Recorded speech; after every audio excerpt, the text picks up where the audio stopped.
Coming up on this episode of Game, we redefine the meaning of run and gun as the Fragate revisits one of the fastest shooters burning up the FPS scene. We head online to find out just what's been shaking the interwebs these past 7 days. And it's pedal to the metal and balls to the wall as we retire all our racing puns in a four-wheeled blaze of glory. All that and much, much more in the next half an hour. This is Game. Hey guys, welcome to another action-packed episode of your favorite interactive guide desk, Game. If you don't know my name by now, well, where have you been for the last 9 weeks? But if you're tuning in for the first time and thinking, this isn't sports, well, bonus points to you, my friend. My name is Kelly Latimer, your go-to gal and guiding light in the world of digital entertainment. And speaking of guiding, time to visit our game guru, the Fragate, who has for the past week been slip-sliding his way through a shooter which has been making some headway since its recent release. A first-person game which combines the beautiful art of free running along with some squad-based gunplay. Let's see what Fraggy thought of Brink.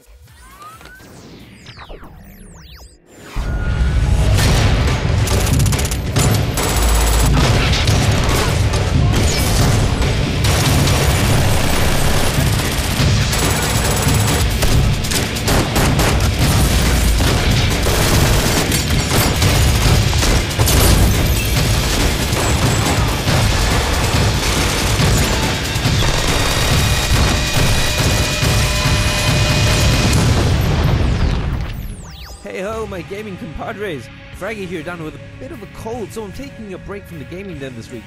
But one of the best things about sick days is that you get to stay home and catch up on some hardcore gaming. So this week I decided to take a look at a title which has been getting rather mixed reviews from the gaming public. Released in May this year, Brink is a class-based shooter that unfortunately had a rather unceremonious launch. A game that somehow managed to ship with more than its share of bugs, including some pretty crippling lag on consoles which rendered it almost unplayable. Now, reeling from the initial reviews, the developers, Splash Damage, promised a patch hoping to fix all these issues as well as some free downloadable content which was set to come out in June. But June turned to July and July turned to August. And finally, the promised bit of DLC has finally arrived. Containing 2 new maps, a couple of fresh outfits and all new top-tier abilities for your characters, this pack is free, but for only all of 2 weeks. But I guess the question I wanted to answer is that aside from the new additions, what other tweaks does this pack bring? And is it enough to get gamers back on the servers? Or is this just a case of too little, too late?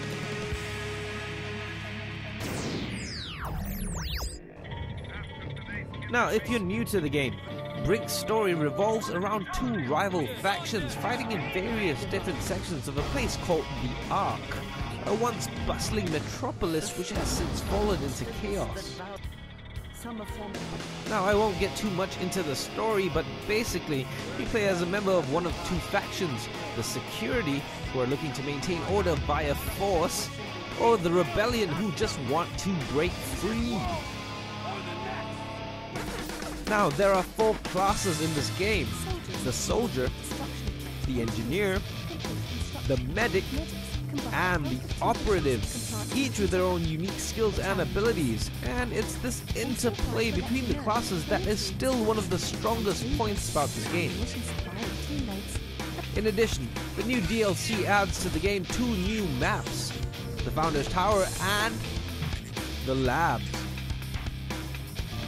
A handful of new weapon attachments to the already dizzying array included, plus a whole bunch of new abilities for each class type.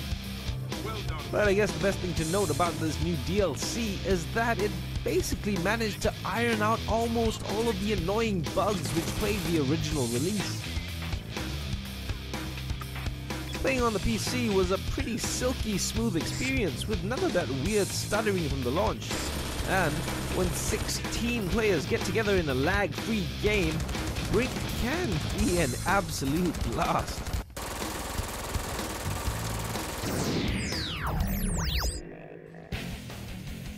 Now, the main problem I had with this game is that while Brink is advertised as being playable as a single-player game, the real and, in my opinion, the only way to play this game is with a couple of experienced friends.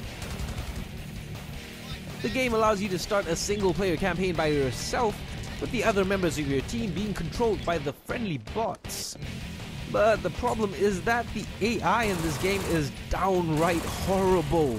Enemies are dumb as doorknobs, and this really takes you out of the experience. Another thing that was unfortunate, that because of the initial problems and low popularity of this game, I found it pretty hard to get a decent match going, which was a shame. I mean, it really blows spending the whole time in the server by yourself and a couple of stupid bots. Also, if you're looking for the DLC to kind of give you some sort of overriding arc to the story, then you'll probably be disappointed too, because the game still kind of fails at delivering a compelling story or even making you feel for the characters at all. Now, I'm not saying that this multiplayer focused title should have a sweeping epic narrative like games like Oblivion or something, but I mean, look at Left 4 Dead. That was a multiplayer game and it still managed to make me feel for the individual characters, something which Brink sadly fails at.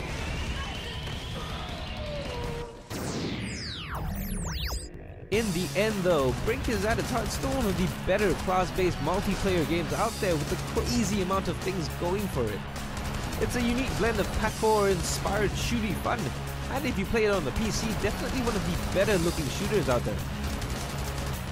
However, sadly, even with all the fixes, it's still a patch or two away from being a great game, especially with a low player count and the horrible AI.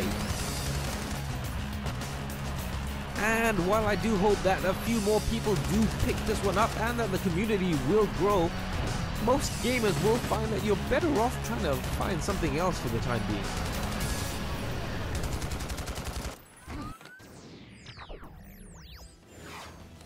Well, thank you kindly, Fraggot Sir. Well, if you fancy yourself a little Yamakasi-style shooting action, then Brink is certainly worth a shot.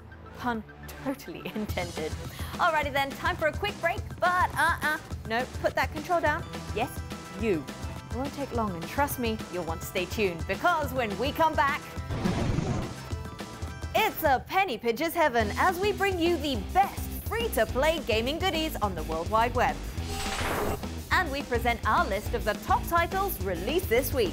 It's all coming up next, so don't go anywhere.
welcome back. You're watching Game with me, Kelly. And if you've just joined us, well, lucky you, because we're about to head into one of our most popular segments. Now, each week, the good people of the game team trawl the trash to pick out some gaming gems all for you. The first criteria, they have to be free. So throw that credit card away, your money isn't needed here. It's our best free-to-play picks. Enjoy it, it's online.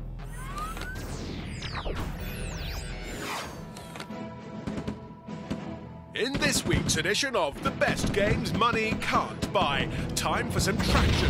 We take a look at a simple flash game with a big love for the explosive in Tank Blitz Zero. A heavy action game all about being in the driver's seat of an armoured machine of doom. The objective is simple: eliminate all the opposition and make it out alive. Controls are easy enough and work much like your standard first-person shooter, with the W, A, S and D keys controlling movement and the mouse used for aiming. So all you have to concentrate on is breaking through enemy lines and the all-important kaboom! With a choice of 3 different attack options and the strategic possibility of running out of ammo, this one should offer up enough challenge to while away an hour or 2. So if you're feeling like a little down and dirty action in the midst of a thunder run, Tank Blitz Zero can be played by following the link below. Next in line, we cozy up with a curious little title which expertly blends together equal elements of both puzzle and shooter gameplay. In Experimental Shooter, listening and paying attention is the name of the game, because unlike most shooters which have the same basic mechanics, this one changes up the gameplay with each stage. Featuring a constantly evolving set of rules which will have you going from games of shoot and pull to slightly more esoteric mind benders. The nice thing about this game is that each level requires a different approach to get through it, and it's this constantly changing gameplay which really keeps you on your toes. Now, certain levels will have you teetering on the brink of frustration, but if you think you've got the balls, check this one out at the address below. And finally, to round up our selection of the best free delights of the week, we take a look at a game that'll have people lining up for the confessional. Soul Tax is a title all about a plucky poltergeist, a pale pawn in a plot of people possession. Tasked by Death himself to do his dirty work, your job is to collect enough human souls from your victims to pay back the ever-increasing soul tax. Now, each different character you possess comes with his or her own special ability, from managers whose specialty is to shout and scare people away, down to plumbers who help drill treacherous holes in the floor. And the skill here is finding out which guys to possess and in which order, to create maximum malevolent mayhem. So if you're feeling sinister, this cheeky pixel tale of woe is available at the address below.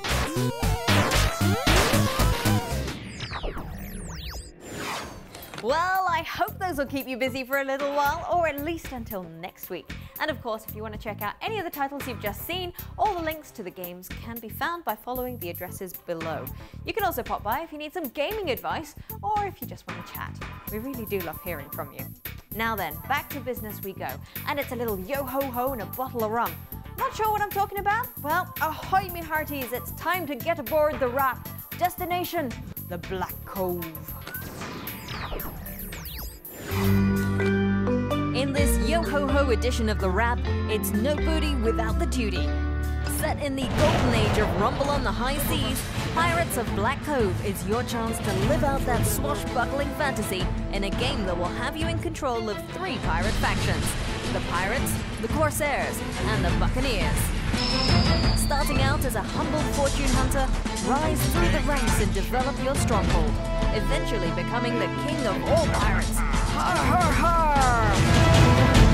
Featuring some of the wackiest seafaring weapons to ever grace a pirate adventure, this light strategy game combines elements of fast-paced naval action along with some simple town management in an open world where you are the commander of your own destiny.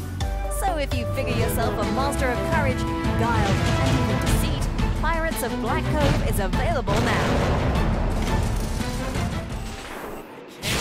Moving on, we trade our cannonballs for a pair of those loose-fitting trousers as we slice and dice our way through the latest video game adaptation of one of Japan's most famous manga exports.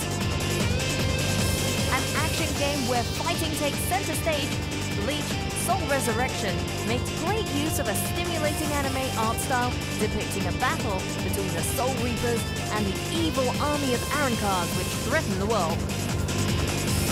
Playing a little like a cross between Dynasty Warriors and Soul Calibur, this game is ultimate fan service, featuring a total of 21 playable characters and is fully voiced in both native Japanese and English. Senpon Sakura Kageyoshi. Wish I didn't have to use this to die. Now the lack of any multiplayer may be a bit of a letdown, but making up for it is some pretty solid combat. And for fans of the series, this one is a no-brainer. And finally, to wrap up this edition of the best games released this week, we head online and spend some time with the latest free-to-play RTS, which should ring a few bells for fans of the genre. A strategy game which builds on this classic franchise, Age of Empires Online features the same quick-thinking gameplay of the original, but adds to it a persistent city, a living, breathing world, which goes on even after you log off. Featuring cooperative multiplayer quests and even item trading, Age of Empires Online looks to blend elements of real-time strategy with MMO gaming and will launch with 2 playable civilizations, the Greeks and the Egyptians. Now looking at this one, it does seem that the series has taken a turn for the kiddie, but riding on the name, we're expecting some serious strategic gameplay. So what have you got to lose? Domination lies ahead, because the beta for Age of Empires Online is open right now.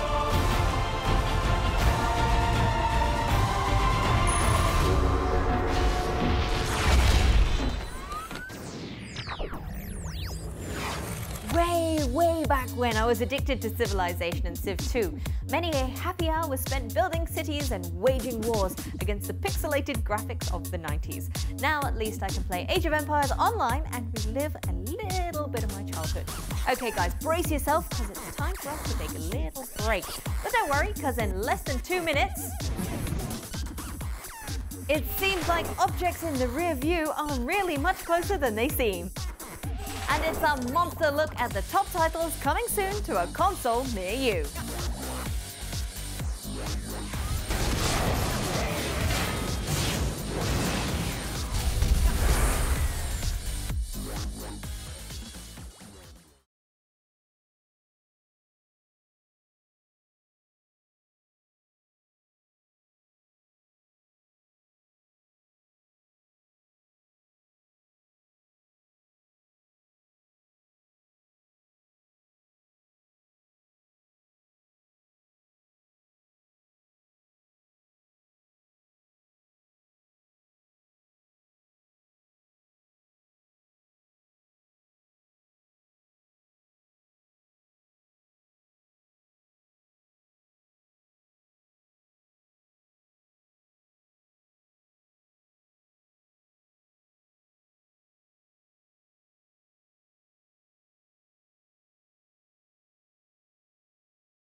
Hey guys, this is Game, I'm Kelly, and we're reaching the final segment of the show.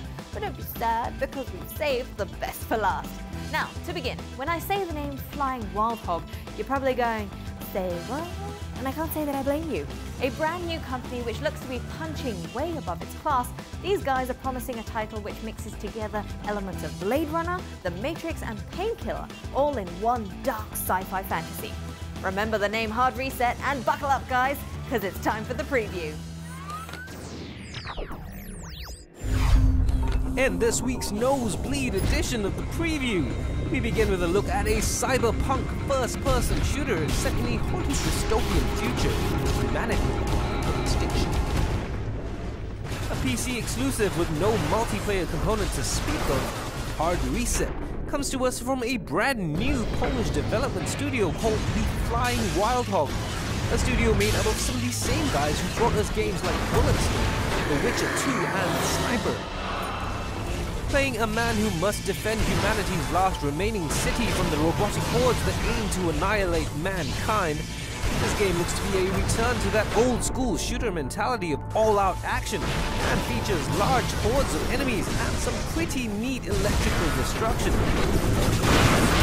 Now, the reason you probably haven't heard of this one is that the developers have done something quite out of the ordinary with Hard Reset, sinking the bulk of their money into actual game development rather than marketing. And from the looks of this trailer, it seems like things have definitely paid off. So if you're in for a good solid shooter with all the gameplay and none of the fluff, look out for this one ahead of its release in September.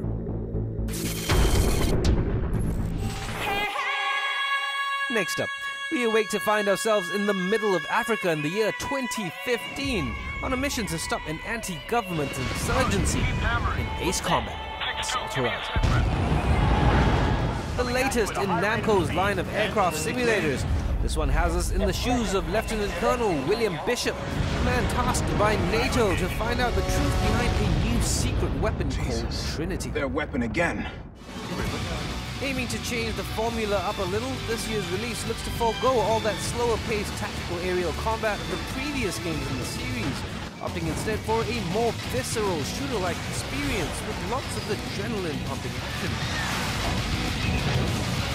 With an all-new close-range assault mode which places the camera squarely behind the cannon of your wing, as well as a new over-the-shoulder view which zooms into your targets, the world of high-speed dogfighting just got a whole lot more personal. Also new this year is zonal damage, allowing gamers to target specific enemy locations like the fuselage, leaking oil as these mechanical birds bleed and burn. Featuring real-world locations such as Miami, Dubai, East Africa and Russia, look for this one to hit store shelves in October. And finally, to round up our look at some of the more interesting titles which should be on your gaming radar, we check in with the 4th installment of one of Tom Clancy's biggest franchises, a game which paints a rather disturbing look at the world to come in Ghost Recon Future Soldier. Set in a near future where Russia has been overtaken by ultra-nationalist forces looking to expand their influence, war has changed, and so has its soldiers. With highly technological armies with lots of heads-up displays showing off how they think war will be fought in the years to come, this one looks to be a great blend of stealth and action. But most important is the announcement of 4-player co-op, which looks to be integral to the experience. In addition, the developers are promising a more action-oriented game, dropping the micromanagement of squad-based commands from previous games like Advanced Warfighter. A welcome relief if you don't like obsessing with what your teammates are up to all the time. Looking like yet another Kevlar feather in Tom Clancy's illustrious military war game cap, look out for this one when it hits store shelves in March next year. Package secure. Standing by for extract.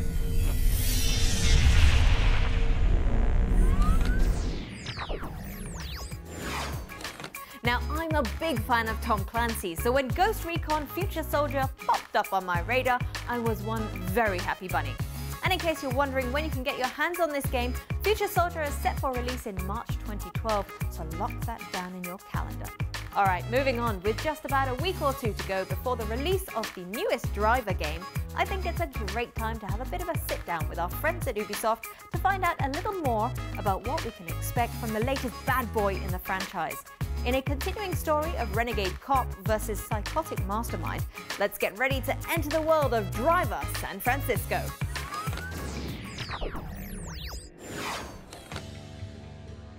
Driver, the first game ever to feature open city driving, is well and truly back. And what we've done actually is very much go back to the roots with the game and what made that such a unique experience. So we've brought back Tanner, the undercover cop who we met in Driver 1. He's a little older, a little more hard-bitten, and also his arch-enemy Jericho. And this sets us up for a relentless manhunt between these two historic, iconic characters. John Tanner is a character we created over 10 years ago, but what makes him sort of iconic is a coolness about him, a detachedness about him. But, you know, he's pretty much prepared to do what it takes to take down his enemy. He's got no way out. Call it in him to take him down. When he was much, much younger, as a kid, he was a racing driver on the stock car racing circuit. And he gets into a bit of trouble and eventually finds his way and he becomes a cop. And because he's such a great driver and such a great personality, he finds his way through to being an undercover cop. Tanner is a bit gung-ho. He's ready to go over the top to get the job done. Quite often he'll find himself skirting very close to the edge of the law, if not actually on the other side of it. And that's when his partner Jones comes into it. He's the calm one, he follows the rules. And he really cares about Tanner. They've been partners for years, and he's the one that tries to keep Tanner back from the brink. Hey, Tanner, talk to me. Next up, it's a big day for justice. Convicted cop killer and international smuggling kingpin, Charles Jericho, faces sentencing later today. It's principally a story about revenge.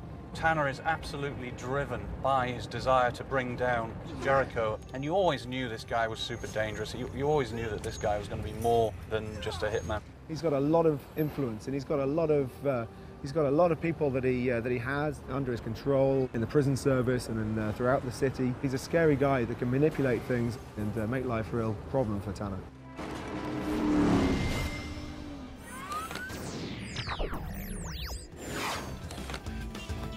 Really loving the storyline there. Definitely one to look out for when it hits the stores in September.